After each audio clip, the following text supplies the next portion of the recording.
नमस्कार, राजस्थान हलचल पर आपका स्वागत है। आज हम इतिहास के क्षेत्र की एक ऐसी महान शख्सियत के साथ में उपस्थित हुए हैं जो किसी परिचय के मोहताज नहीं है। हमारे बीच में हैं आचार्य अरविंद जी भास्कर साहब, जो राजस्थान पाठ्य पुस्तक मंडल में काफ़ी लंबे अरसे से लेखक भी रहे हैं और प्रतियोगी परीक्षाएं के लिए लेखन में एक सफल हस्ताक्षर हैं। तो हमारे चैनल में विद्यार्थियों के लिए समय देने के लिए अरविंद जी भास्कर साहब का बहुत बहुत धन्यवाद, बहुत बहुत आभार। बहुत बहुत धन्यवाद आपका भी, आपने मुझे मौका दिया।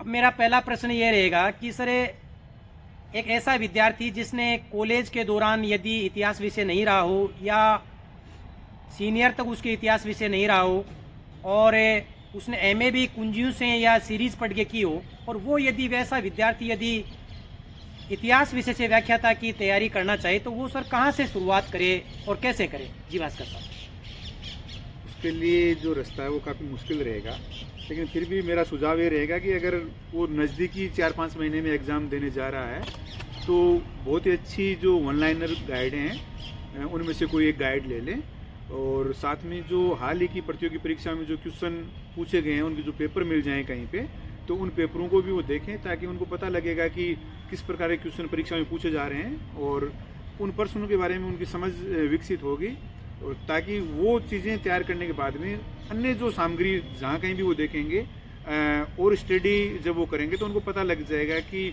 ये तो है नहीं कि जितना वो पढ़ेगा वो सारे के सारे क्वेश्चन एग्जाम में आ जाएंगे। जब वो एक पेज पूरा पढ़ेगा जिसमें 50 फैक्ट होंगे तो उनमें से फैक्ट जो आने वाले होते हैं किसी एग्जाम में वो 4, 5, 7, 8, 10 हो सकते हैं, तो पुराने पेपर देखने से समझ विकसित भी हो जाएगी और उसी हिसाब से जब वो पढ़ेगा तो उन फैक्ट को ज़्यादा अच्छे तरीके से पढ़ पाएगा जो अमूमन परीक्षाओं में आते हैं। जी धन्यवाद सर। अगला मेरा प्रश्न ये है कि यदि ऐसे छात्र को उसके पास में समय हो, 1-2 साल का समय हो, अभी हाल ही में कोई वैकेंसी आई नहीं हो, तो सर वो इतिहास विषय में यदि बेस बनाना चाहे, अपनी नींव मजबूत करना चाहे, तो किस पाठ्यक्रम से करे और कैसे करे, ये बताएं। हाल ही के वर्षों में इतिहास पर काफ़ी किताबें, प्रमाणिक किताबें लिखी जा रही हैं। पहले जो गाइड टाइप किताबें थी, वन लाइनर थी, शॉर्ट एंड स्वीट जो स्टडी मटेरियल था वो था, लेकिन हाल ही के वर्षों में मैंने देखा है कि कुछ राइटर ऐसे हैं जिन्होंने रेफरेंस बुक्स का जो अच्छा मटेरियल है उसको इकट्ठा करके और अच्छी गाइडें अपनी तरफ से भी लिखने का प्रयास किया है। तो मैं समझता हूँ कि अगर कोई स्टूडेंट ग्रेजुएशन से पढ़ रहा होता है विषय, तो वो तो जो मूल इतिहासकार हैं उनकी किताबें पढ़ें, लेकिन अभी उसके पास में 6 महीने या 10 महीने हैं जो तैयारी कर रहा है, तो अच्छी जो रेफरेंस बुक्स के आधार पर जो गाइडें तैयार की गई हैं, डिस्क्रिप्टिव गाइडें हैं, उनको वो पढ़ें और अच्छी समझ विकसित करें। उससे क्या है कि उसको भटकना नहीं पड़ेगा, अन्यथा तो उसको क्या है कि जैसे मैं ये कहूँ कि आधुनिक भारत के बारे में वो किताब पढ़ना चाहे तो उसको यशपाल गरोड़ पढ़नी पड़ेगी, सुमित सरकार पढ़ना पड़ेगा, विपिन चंद्रा पढ़ना पड़ेगा, और इतना कुछ पढ़ने के बाद में भी कोई गारंटी नहीं है कि वो 100% क्वेश्चन उन किताबों से आ जाएं। तो इसके बारे में मेरा सुझाव ये रहेगा, जैसे मेरी किताबें हैं या और मेरे जैसे दूसरे साथी हैं उनकी भी अच्छी किताबें आ रही हैं, तो उन किताबों में से कौन सी किताब का चयन करना है, वो मेरा सब साथियों को सुझाव ये रहेगा कि जो हाल ही की परीक्षाओं में जिन साथियों का चयन हुआ है आप उनसे रूबरू हों, 2-3 साथियों से पूछ लीजिए। जो साथी ये बताएंगे कि ये किताब इसकी अच्छी है, क्वेश्चन ठीक आ रहे हैं, इसकी लैंग्वेज ईजी है, पढ़ने में सरल रहे, तो उस हिसाब से वो अपनी किताबों का चयन कर सकते हैं, क्योंकि जो साथी सिलेक्ट हुआ है तो आपको कोई गलत किताब के बारे में सुझाव नहीं देगा। जी सर धन्यवाद। एक मेरा सर, जैसे यदि बेस यदि ठीक करे अपने लेवल पे, तो जो अपने आरबीसी की जो पहले किताबें चल रही थी और एनसीईआरटी की बुक्स भी हैं, तो कक्षा 6 से लेकर के, और जो पहले आपकी भी बुक्स चला करती थी, हालांकि एक रामबाण थी वो विद्यार्थियों के लिए, 11वीं में विश्व इतिहास चला करती थी, बाद में 12वीं में भी थी, तो सर जो ये अपने आरबीसी और एनसीईआरटी की जो बुक्स है इनका कितना अहम रोल है? जी सर। आरबीएससी और एनसीईआरटी दोनों किताबों का काफ़ी महत्वपूर्ण रोल है। दोनों किताबों का पैटर्न अलग अलग है। आरबीएससी की किताब ऐसी किताबें हैं जिनको कोई टीचर अगर नहीं पढ़ाए तो पाठक खुद पढ़ना चाहे तो वो सारी चीज़ें समझ में आ जाती हैं, जबकि सीबीएसई का जो पाठ्यक्रम वो एक अलग पैटर्न पे है। और इन किताबों की दिक्कत ये है कि ये किताबें मूल रूप से अंग्रेजी में लिखी गई हैं और बाद में इनका हिंदी अनुवाद किया गया है। तो हिंदी के पाठकों के लिए तो वो बहुत बड़ी दिक्कत होती है, उनको समझ में नहीं आता कि कई कई जगह तो स्थितियाँ ये होती हैं कि हम टीचर्स की दिक्कत ये होती है कि जो लेखक है वो कहना क्या चाह रहा था, और ये सब दिक्कत इसलिए हुई है कि कंटेंट का जो धारा प्रवाह जो लिखा गया वो अंग्रेजी में लिखा गया था और उसको गूगल ट्रांसलेट कर दिया गया। तो एनसीईआरटी की जो किताबें पढ़ रहे हैं उनके लिए तो मेरा सुझाव यही रहेगा कि उसमें जब कभी भी कोई एग्ज़ाम होती है तो ये पेपर सेटर्स के लिए थोड़ा कंपलसरी सा भी होता है, और वो पेपर बनाना भी चाहते हैं, वहाँ फैक्ट ढूंढते हैं वो और एग्ज़ाम में वो दे देते हैं। बाकी जो अवधारणाएं समझने के लिए जो किताबें हैं वो आरबीएससी किताबें बेहतर हैं। जी धन्यवाद सर। अब मैं सर जो पाठ्य सामग्री है उस पर आता हूँ। हालांकि आप बताना नहीं चाहेंगे, फिर भी मैं सर भारतीय इतिहास के अंदर यदि प्राचीन भारतीय इतिहास में यदि वो पढ़ना चाहे तो वो क्या पढ़े सर? अगर आप प्राचीन की बात करेंगे तो बाद में मध्यकाल की भी बात करेंगे। तो जरूर मैं एक एक कड़ी से आऊंगा सर। कॉमन में चर्चा कर लेता हूँ इस पर। सर ये एक लेखक के लिए काफी मुश्किल होता है जी कि वो किसी दूसरे लेखक की किताब को सजेस्ट करे या इग्नोर करे।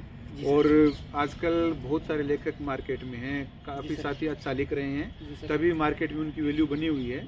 और हम लोगों के लिए संभव नहीं होता कि मार्केट में जो किसी राइटर की किताब आई है तो हम उसको देखें कि क्या लिखा है, कैसा लिखा है। सर। और हो सकता है कि हमने जिस किताब को नहीं देखा वो बहुत अच्छी किताब हो, तो हम उसका सुझाव देते नहीं, क्योंकि जब तक हम देखते नहीं तब तक देते नहीं हैं। और जब हम किसी को सजेस्ट नहीं करते हैं तो पाठक ये सोचता है कि वो किताब बहुत अच्छी है लेकिन ये क्यों नहीं बता रहे। जी सर। तो इस बारे में मेरी कॉमन बात इतनी कहनी होगी कि इतिहास के जो खासतौर से स्कूल लेक्चरर या कॉलेज लेक्चर असिस्टेंट प्रोफेसर की तैयारी करने वाले साथी हैं, उनके लिए मैं ये कहूँगा कि आप फिलहाल विद्वान बनने का प्रयास न करें। बहुत अच्छी बात बताई, क्योंकि हम रेफरेंस बुक्स किसी एक अच्छे राइटर की किताब ला रहे हैं, फिर किसी दूसरे अच्छे राइटर की मूल इतिहासकार की किताब लेके आ रहे हैं, पढ़ रहे हैं, तो फिर हम उस जो हमारी जो ट्रैक है उससे हम भटक जाएंगे। जी सर। हमारे पास इतना टाइम नहीं है कि हम सारे इतिहासकारों की किताबें पढ़ सकें। जी सर। तो फिलहाल हम इतना ही पढ़ें कि हमारी जॉब वो लग जाए। हम जिस चीज़ के लिए तैयारी कर रहे हैं, स्कूल लेक्चर बनना चाहें तो स्कूल लेक्चरर बन जाएं। हमारा ध्यान इसी चीज़ पर फोकस रहना चाहिए। ये नहीं कि हम भी सुमित सरकार बन जाएं या विपिन चंद्रा बन जाएं या रोमिला थापर बन जाएं। इसलिए वन लाइनर एक किताब आपके पास अच्छी होनी चाहिए। और मैं रिपीट करूँगा कि जो वन लाइनर जो अच्छी किताबें हैं उनमें अभी आर्य पब्लिकेशन की किताब बहुत अच्छी चल रही है, पूरे भारत में चल रही है। हाँ बिल्कुल, वो लेखक भी दावा करते हैं। हालांकि काफ़ी जो कंपटीशन है उनमें से अधिकतर पेपर वहीं से पढ़ भी जाता है। पर सर मैं बीच में आपकी बात थोड़ा, हालांकि वो लाइन फैक्ट उसमें थोड़ा याद करना थोड़ी टेढ़ी खीर है, इतने ज़्यादा फैक्ट है कि पेपर वहीं आ जाता है पूरा। तो वन लाइनर होने के कारण देखो हर पेज में जितने भी लाइनें वो सारी अपने को याद करनी होती हैं, और इतनी लाइनें लाइन टू लाइन याद नहीं होती हैं। तो जो नए स्टूडेंट होते हैं उनके सामने दो मंजिलें हो सकती हैं, एक उनकी अल्पकालिक मंजिल हो सकती है, एक दूरगामी हो सकती है। अगर उनको 6 महीने में एग्जाम देनी है तो मैं समझता हूँ आपको वन लाइनर पे जाना चाहिए, क्योंकि डिस्क्रिप्टिव आप नहीं पढ़ पाएंगे। आपके पास टाइम है, अभी आपने पहले से थोड़ा बहुत पढ़ रखा है, 8-10 महीने हैं आपके पास में, तो आपके पास में कुछ रेफरेंस बुक्स भी हो सकती हैं और वन लाइनर भी हो सकती हैं। तो जैसे वन लाइनर आप जब पढ़ रहे हो तो आपको लगता है कि मुगल काल का राजनीतिक इतिहास तो आपको याद है, लेकिन उसकी जो भूराजस्व व्यवस्था वो समझ में नहीं आ रही है। तो इसके लिए आपके पास एक रेफरेंस बुक भी होनी चाहिए। रेफरेंस बुक का मतलब ये नहीं है कि आप पहली लाइन से लेकर लास्ट लाइन तक पढ़ें। जो वन लाइनर में आपको पढ़ने में असुविधाएं हो रही हैं, समझ में नहीं आ रही हैं, तो वो जो पार्ट है वो आप रेफरेंस बुक में पढ़ सकते हैं, ताकि वहाँ से वो समझ में आ जाएगा और वन लाइनर से आप नोट्स के रूप में आप उसको रिवीजन बार बार कर सकेंगे, अच्छे तरीके से याद हो सकेंगे। जी सर। और सर विश्व इतिहास में क्या करें? भारतीय इतिहास में आपने जैसे आर्य बताया, तो कोई रेफरेंस बुक भी हो तो बताएं, यदि फैक्ट उसके समझ में नहीं आए, बेस मजबूत नहीं हो तो। जी। विश्व इतिहास में 2 प्रकार की एग्ज़ाम होती हैं, एक डिस्क्रिप्टिव होती है और एक वन लाइनर जो एग्ज़ाम होती है ऑब्जेक्टिव एग्ज़ाम होती हैं। दोनों के लिए अलग अलग बुक्स हैं। अगर हम किसी व्याख्यात्मक एग्ज़ाम के लिए तैयारी कर रहे हैं तो इस समय जैन एंड माथुर की किताब बहुत अच्छी आती है, टाइम चाहिए उसको पढ़ने के लिए। ऑब्जेक्टिव बुक्स में अगर आप जाना चाह रहे हैं तो करीब 15 साल से मेरी किताब अच्छी चल रही है। हर एग्ज़ाम में लगभग 90% क्वेश्चन उससे आ रहे हैं। और भी साथियों ने निकाली हैं, वन लाइनर किताबें निकाली हैं, बहुत अच्छा मैटर है उनमें भी। तो मैं यही कहूँगा, मैं तो ये भी नहीं कहूँगा कि उनकी किताबें पढ़ी जाएं या मेरी पढ़ी जाएं।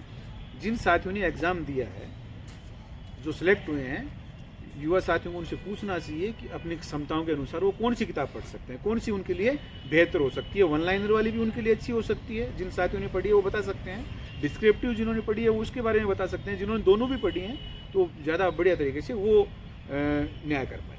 जी सर, उनका जो इतिहास है वो लगभग हर कंपटीशन एग्जाम में रहता है, इतिहास में तो रहता ही है, तो उसके लिए क्या करें सर, ये बताएं। राजस्थान इतिहास के लिए सबसे हमारे साथी पवन जी हैं, उनकी नाथ पब्लिकेशन से बहुत अच्छी किताब आती है।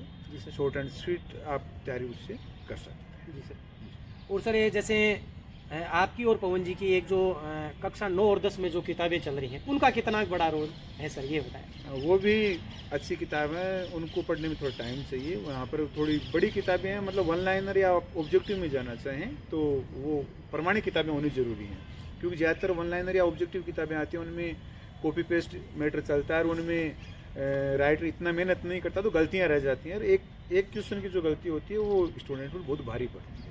और जो मैं आप 9th और 10th की किताबें बता रहे हैं वो तो उनका कोई तोड़ नहीं है, देखो वहाँ पर कोई गलतियाँ होने की संभावना बहुत कम है। हालांकि ऐसी कोई किताब मुझे नहीं लगता कि आज तक छपी हो जिनमें कोई गलती नहीं होती।